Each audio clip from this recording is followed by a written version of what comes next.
están ahí, ¿no? Esperando la primera chispa para encenderse. Sí, yo creo que el mayor riesgo que hay en este conflicto es que se normalice esta situación. Todo el mundo está esperando como un pico en el conflicto donde entraría Irán, donde entraría el Hezbollah. Mi mayor miedo no es ese, mi mayor miedo es que sea una situación como el conflicto sirio, donde la violencia y la destrucción se normalice y estemos así, una especie de guerra de baja tensión por más de un año, por lo menos. Yo con respecto a los objetivos de Israel, yo creo que son un poco complicados en el sentido de que Israel ha dicho que ha entrado a la Franja de Gaza con el deseo de destruir a Hamás.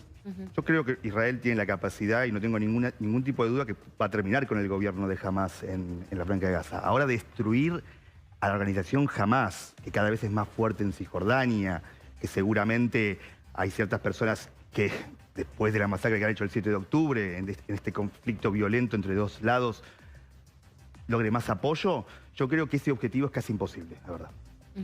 El objetivo de neutralizar a Hamás como organización. De destruirlo como organización. Yo creo que Hamás principalmente es una idea, es una organización. Yo creo que Israel tiene el poder, la capacidad de sacarlo del gobierno de la Franja de Gaza. Ahora, la idea de la que bebe Hamás, que principalmente es un grupo, sin lugar a duda, terrorista, es un grupo islamista, etcétera, pero crece cada vez más cuando no hay ninguna posibilidad o horizonte de un acuerdo entre actores más moderados palestinos y el gobierno israelí. Es decir, si uno ve el crecimiento de la organización Hamás a través de los años, no es lo mismo la fuerza que tenía en el 90 y la fuerza que tiene 20 años después. Bueno, vale la pena aclarar que Hamás tiene el control del territorio de Gaza, pero no tiene el control en términos de autoridad política de toda Palestina. Digo, marco esto porque existe otro actor que es la Autoridad Nacional Palestina. Por cierto, muy debilitada. Cuando vos hablas del diálogo con actores, entre comillas, más moderados de Palestina, ¿quiénes serían? Y hay elementos del gobierno israelí que dicen que la OLP no es un actor moderado tampoco, entonces no habría con quién negociar. Yo creo que eso es falaz, digamos, porque la OLP puede no ser el actor que el actual gobierno israelí más quiera, pero es el actor y es la organización que ha reconocido el Estado de Israel. Ha reconocido la resolución 242, que dice que Israel tiene el derecho a vivir en paz y en seguridad si se retira a la frontera del 77. Capaz que no es el actor que más quieran los israelíes negociar, como también puede ser que el gobierno del Likud no sea el actor que más la OLP quiera negociar. Puede ser que sea la última oportunidad que encuentre un actor medianamente potable para hacer algún tipo de concesión.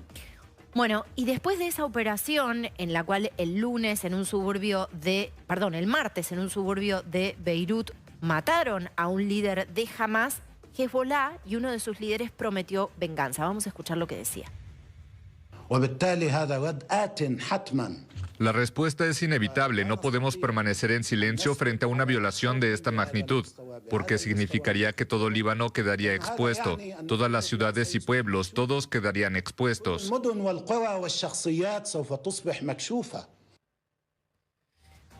Bueno, hablemos de Hezbollah, ¿no? Que parece ser una amenaza más significativa en términos de su poder, en términos además de su poder o su alcance político, sus nexos con Irán.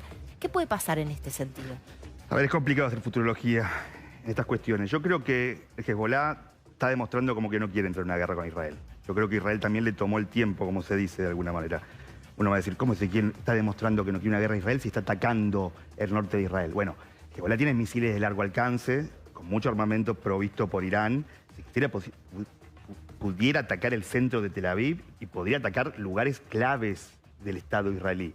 Yo creo que ayer ellos ordenaron a sus milicianos retirarse a 2 kilómetros del borde y ese es como una pequeña mensaje indirecto a Israel de que, bueno, tenemos que hacer algo porque, bueno, Israel rompió un poco el status quo de que no pueden atacar el centro de Beirut, o una parte de Beirut donde el Hezbollah es muy fuerte, un barrio que controlan, pero yo creo que está demostrando de alguna manera que no quieren entrar en una guerra directa con Israel. ¿Por qué? La pregunta.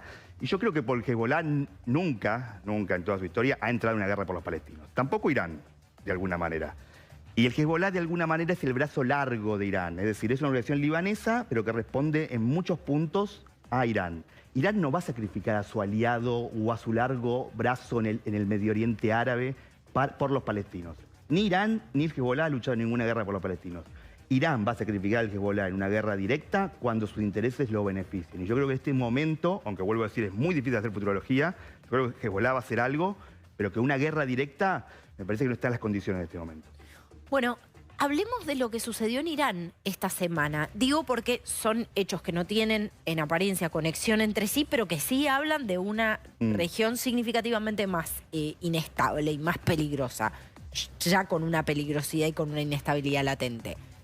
Un atentado que se adjudica Estado Islámico en la conmemoración de la muerte de Soleimani, ¿no?, que había sido exhibida por la administración entonces de Donald Trump como un logro en términos de una operación de Estados Unidos para neutralizar o para abatir a una figura clave de Irán, que además articulaba con todos estos brazos largos que vos decís. Bueno, en ese aniversario mueren casi 90 personas, Estado Islámico se lo adjudica, pero Irán dice: no creemos que se quede en Estado Islámico, hay algo más atrás. ¿Qué puede pasar con eso? Y yo creo que es la agenda también de Irán, es decir, es mucho más fácil para ellos decir que es Israel y montar como una especie de opinión pública contra el enemigo, como ellos denominan, sionista, que reconocer las disfuncionalidades propias que hay en la región o dentro de sus propias fronteras. Me parece que cada uno está haciendo su juego. Como muchas veces Israel acusa a cualquier ataque de que está Irán detrás. Es decir, como esta cosa que se dice que Hamás es el largo brazo de Irán. No, bueno, es un poco más complejo. Hamás tiene su agenda independiente. Hamás recibe armas de un montón de actores. Pero Hamás e Irán estuvieron peleados desde el 2012 hasta el 2019 porque Hamás apoyó la revuelta en Siria. Y no le pasó nada de armas. Es decir, lo que quiero decir es que es un poco más complejo en el sentido de que cada uno trata de llevar opinión pública e intereses para su lado. Y me parece que lo que están haciendo en este momento, apuntando a Israel, en ese atentado terrorista que hubo en el aniversario de Soleimani, están tratando de llevar aguas para su molino. Vamos a escuchar ahora sí a Josep Borrell, representante de la Unión Europea, hablando de esta escalada de tensión y de la potencial regionalización del conflicto. I am here when we are seeing a worry intensification of exchange of fire across the blue line in the border between Lebanon and Israel. And I think that the war can be prevented. أعتقد بأنه يمكن تجنب الحرب Has to be avoided. ويجب أن نتجنبها. And diplomacy can prevail to look for a better solution. It is imperative to avoid a regional escalation in the Middle East. It's absolutely necessary to avoid Lebanon being dragged into a regional conflict. Bueno, me parece que parece ser un mensaje que llega un poco tarde, ¿no? Sí, llega un poco tarde. Yo, si me preguntás a mí, Carolina, yo creo que Israel estuvo durante mucho tiempo como a la defensiva y este momento está tomando la ofensiva. Yo creo que si puedo arriesgar, yo creo que Israel piensa que este es el momento de abrir todos los frentes. Es decir, ¿por qué lo pienso de esta manera? Primero porque el Hezbollah ya no puede sorprender a Israel en una invasión terrestre, como podía ser los primeros días después del 7 de octubre. Segundo, tiene todas las fuerzas movilizadas. Tercero, lo que son los ataques de cohetes desde Gaza están medianamente limitados. Yo creo que Israel lo que piensa, bueno, si tenemos que ir con el Hezbollah en este momento, tenemos que ir con el Hezbollah en algún momento, es ahora, porque ahora están las condiciones. El tema es es la cuestión de fuerza, la cuestión de oportunidad y si Hezbollah también se suma al convite. A ver, recién mencionaba justamente a Estado Islámico y quiero volver a traerlo a colación porque quizás alguien que nos está viendo se preguntará, ¿no había sido derrotado? Y bueno, y si uno mira lo que está sucediendo, por ejemplo, con el caldo de cultivo de la inestabilidad en África o en algunos rincones de Medio Oriente, sabe a ciencia cierta, si sigue a diario, que no, que está muy lejos de haber sido totalmente neutralizado o erradicado. ¿Qué fue lo que pasó? No, claramente el Estado Islámico perdió su territorio, tenía bajo control, ya van a tener, no recuerdo las proporciones, pero cerca de un tercio de Irak y la mitad de Siria de alguna manera. Sí. Fue derrotado, perdió su control territorial, pero el Estado Islámico tiene una idea que bebe de disfuncionalidades propias de la región. Te lo traigo a colación porque me parece que se puede establecer un paralelismo entre lo que planteabas de Hamás y sí, yo creo que hay una pasó diferencia con el Estado Islámico. Yo creo que se repitió mucho que Hamás es el Estado Islámico por la masacre y las barbaridades que cometió el 7 de octubre. Pero recordemos otra cosa, el Estado Islámico siempre ha combatido a Hamás y Hamás siempre ha combatido el Estado Islámico en Gaza. Porque Hamás es un grupo islamista, pero es un grupo nacionalista. El Estado Islámico no cree en el nacionalismo, cree en un califato global en la región. Entonces, si bien tienen similitudes en algunas acciones, tienen agendas divergentes. Yo creo que ahí entra en esta especie de ensalada donde cada uno trata de sumar puntos en una especie de guerra mediática. el Estado Islámico es terrible por lo que hace y jamás es terrible por lo que hará. Es decir, la comparación me parece que no permite entender casi nada. ¿A qué juega Estados Unidos en términos de estrategia? ¿A contener daños o a apoyar significativamente a Israel? Porque vos estás hablando ya de Una buena pregunta. Israel que está queriendo desplegar operaciones preventivas de amenazas que reconoce latentes.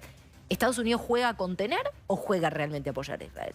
Un poco de las dos cosas, la verdad. El movimiento de tropas estadounidenses de la región fue un llamado, un aviso a Irán de que Israel no está solo.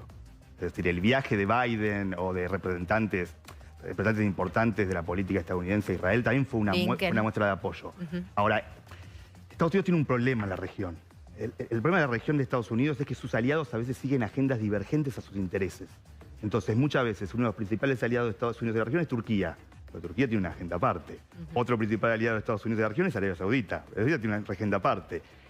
Incluso Israel no le va a hacer caso a todo lo que dice Estados Unidos. Entonces yo creo que Estados Unidos le dio un apoyo a Israel, ahora trata de limitar su deseo guerrero, de alguna manera. Si lo logra o no es la gran pregunta. Yo creo que Israel sabe que tiene un tiempo todavía para iniciar su ofensiva, para continuar su ofensiva. Creo que la presión estadounidense va a aumentar con el correr de los meses, o de las semanas, diría yo. Muchísimas gracias, Ezequiel. No, muchas gracias a usted por invitarme.